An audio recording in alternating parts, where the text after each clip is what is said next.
whenever that we have a prime minister, the so-called leader of a country, who's meant to be there to serve and to protect the entire population of the United Kingdom.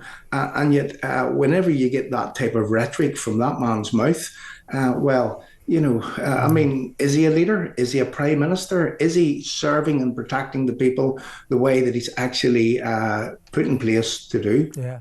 Charlie Kirk ran an organisation called Turning Point.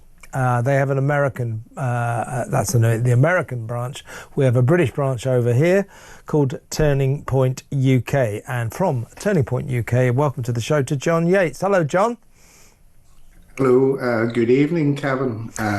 So it's Kevin. You're really, really nice to be with you this evening. Okay, mate. Now listen, we're going to play a few clips and then you can tell us what you think.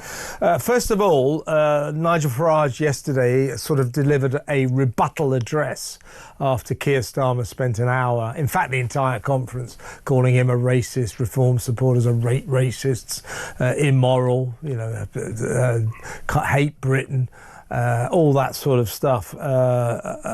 Gutter trawling stuff. So this is what Nigel Farage said yesterday about the dangers of dialing up political rhetoric like this insofar as it can lead to violence and could lead to violence, did in the case of Charlie Kirk and could again, not necessarily on that side of the Atlantic. It could happen here. Here's Nigel Farage yesterday.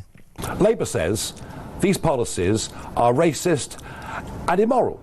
And by implication, Reform supporters, Reform voters, Reform sympathisers are racist too. Yes, if you think we should control our borders, you are, by the definition of the Prime Minister and his cabinet, all racists. Now, I don't normally worry about abuse being thrown at me. I've got kind of used to it over the course of the last few years. But to accuse countless millions of being racist is a very, very low blow. Why? Well, this language will incite and encourage the radical left. I'm thinking of Antifa and other organisations like that. It directly threatens the safety of our elected officials and our campaigners. And frankly, in the wake of the Charlie Kirk murder, I think this is an absolute disgrace. This was the rhetoric at the Labour conference being dialed up to an absurd, dangerous extent, I would suggest. This is the oafish Justice Secretary, David Lammy. Listen to this. I will leave it for the public to come to their own judgments about someone who once flirted with Hitler Youth when he was younger. Well, there you have it, John. Nigel Farage citing Charlie Kirk, David Lammy saying, lying, saying that Nigel Farage flirted with the Hitler Youth, a ridiculous thing to say. But the main charge here is that if you dial up the rhetoric, as Labour are at the moment, against anyone, but particularly Nigel Farage, you could easily end up with a Charlie Kirk situation, right? Yeah, very much so. I come from Northern Ireland, and everybody understands what has happened in Northern Ireland in the past. And for many, many years, I'm now 56 years of age, and for many years in Northern Ireland, we did see respective politicians radicalising their respective followers against each other. And really what it resulted in here in Northern Ireland is people losing their lives.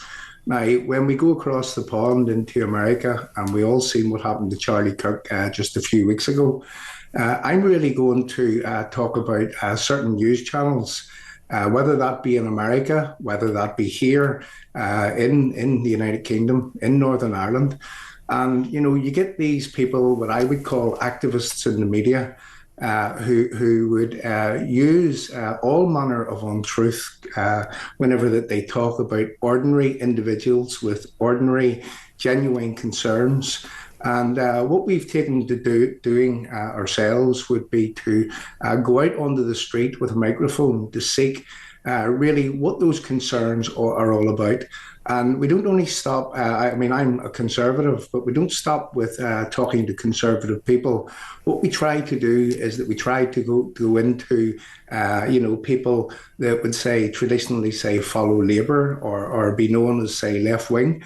And one of the interesting things that I find that whilst that there are the so-called radical left, a lot of the people that are following these type of ideologies, whenever that you do get to talk to them, whenever you're not stopped from talking to them by the stewards at certain events, well, when you talk to them, you get to understand that they have the same sort of concerns with reference what's happening in our country as we do.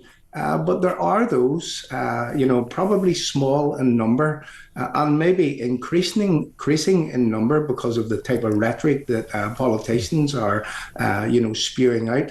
But there are those that we've seen it in the past.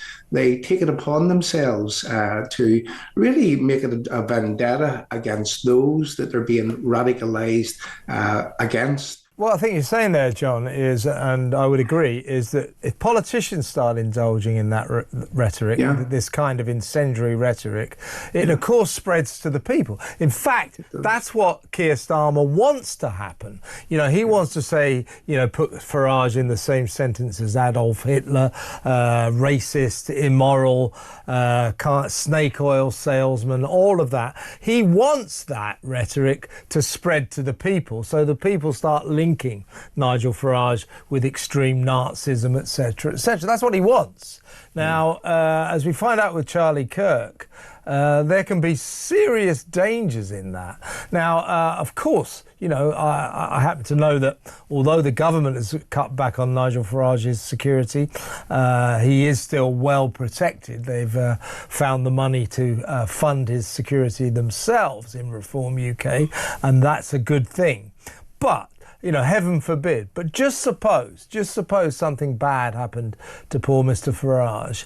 I mean, that would be down to Starmer and Labour and the kind of narrative that they've created in the past couple of weeks, particularly during the 4 days or so of the conference, where they really, really dialed it up. Shabana Mahmood, Nigel Farage is worse than racist. Lammy, we're looking at there. He flirted with the Hitler Youth and so on and so forth. And, this technique It's an old political technique. It's gutter trolling, but this is what they do. What Lammy did was the old 1-2. Oh, he flirted with the Hitler Youth. Everybody saying he flirted with the Hitler Youth. That's extraordinary. Massive denial, of course, from Nigel. Less than an hour later, Lammy retracts it. Oh, well, he's denied it. I have to accept that. Should have apologised, but he didn't. But he retracted it. But by then, the plan has worked. As far as they're concerned, the mud has stuck. Well, that's not. Well, it's not fair enough. But okay, that happens. But if you're going to indulge in those tactics, we know what can happen. The people pick up on it. They start saying, I'm going to do something about this Nazi Nigel Farage, just as they did with Charlie Kirk. I'm going to do something about this fascist, this Nazi. I'm going to do something, it's racist. And it leads to violence. Labour are indulging in a very dangerous game here, aren't they? Yeah, 100%. And, it's not really just concerning what it is that people are being labelled with and what people are being called. But we've got to look at it right across the board. And I did notice there just before that I come on, you had someone on there talking about being, someone was arrested for mean tweets. Tweets, yeah. Yeah, and then when it gets tweet to... police, yeah. Yeah, 100%. And then when it gets to, and I'm going to use the name of the BBC, say, for example, and I'm going to specifically say here in Northern Ireland, whenever it comes to, people with genuine concerns, let's say, for example, with reference to what I call the uncontrolled, uncontrollable, unquantifiable, and most importantly, the unidentifiable type of immigration that is coming into your country. And, and there has been things happened here in Northern Northern Ireland where people have been arrested for, specifically in Ballymena. And then when people go out to, protest against them, then they're being labelled by, again, I'm going to say this term, activists in the media, who have an alignment, I would say, with the likes of the Labour Party. Here in Northern Ireland, with parties just like the Labour Party, for example, the Alliance Party of Northern Ireland, Sinn Féin, and even one of our own so-called unionist parties who would be, accepting of a lot of these things that they're saying, which isn't really reality whenever you look at them. And it's really unfair because people have been attacked here in Northern Ireland for what it is that they're being labelled. Now, I'm going to say it's particularly unacceptable whenever that we have a prime minister, the so-called leader of a country, who's meant to be there to serve and to protect the entire population of the United Kingdom. And yet, whenever you get that type of rhetoric from that man's mouth, is he a leader? Is he a prime minister? Is he serving and protecting the people the way that he's actually put in place to do? Yeah. And in Ballymena, were there those riots because a couple of young Romanian migrants, I think they were accused of a sex crime. The rape of a young local girl. It was the leader of Sinn Féin, and the police described the rioters as racist thugs. Well, I would suggest that's not true. They were reacting to the sexual assault of a local girl. To call them racist thugs, again, incendiary and inaccurate. So we've got a problem here. I'll tell you what, John, explain to me what Turning Point UK stand for. Right. Well, Turning Point is a conservative movement, largely Christian in their beliefs. They believe in the Judeo-Christian values that the West was built upon. One of the cornerstone, or the cornerstone of what Christianity really is free will, Kevin. And free will, as opposed to what it is that we seem to be getting now from some Western world governments. And Keir Starmer and his government seems to have adopted like a totalitarian style approach to everything. There's no really talking to people. It's just really dictating what it is that people should have. And, it's kind of on a put up or a put up or shut up sort of approach that they're trying to force things into place.